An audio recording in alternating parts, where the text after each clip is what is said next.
Të pakta janë produktet ushqimore të cilat vitet e fundit kanë shkaktuar një bujë të tillë globale si çokolata e famshme e Dubait. Kjo ëmbëlsirë e shijshme, që u bë virale në rrjetet sociale në vitin e kaluar, përmban një përzierje të fistikëve dhe kadaifit me çokoladë.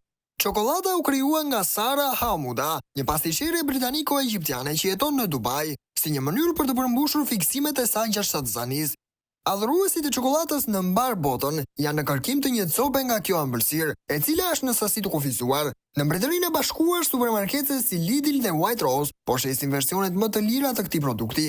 Megjithatë, duket se ky entuziazëm ka sjellë lindje në një tregu të zi për çokoladën, pasi prodhues të ndryshëm kanë filluar të krijojnë kopje të lira dhe të rrezikshme.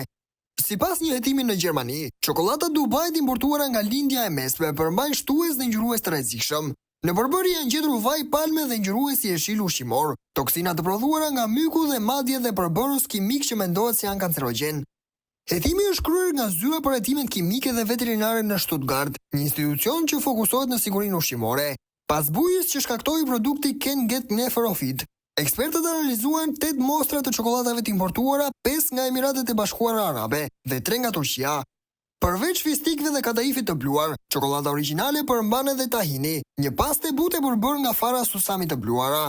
Por hetimi zbuloi gjurmë të vaj të palmës, një vaj i lirë dhe i përhapur, i pasur me yndyrna të ngopura, që lidhet me problemet shëndetësore si sëmundjet në zemër.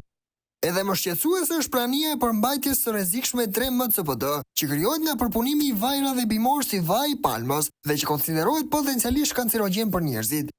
Gjithsej, 6 nga 8 çokoladat përmbanin 3-MCPD, 5 prej të cilave të i kalonin nivelin maksimal të lejuara dhe për rrjedhoi u konsideruan si të papërshtatshme për konsum. Gjithashtu, u zbuluan edhe esteret të acidit yndyror glicidil, që shpërbëhen në 3-MCPD dhe glicidol, një tjetër përbërje që vlerësohet si kancerogjene. Pothuajse të gjithë produktet e analizuara përmbanin ngjyrues ushqimor E140 dhe E141, për t'i dhënë mbushjes një ngjyrë jeshile më intensive dhe për të stimuluar një përmbajtje më të lartë fistikësh, thonë autoritetet në një deklaratë.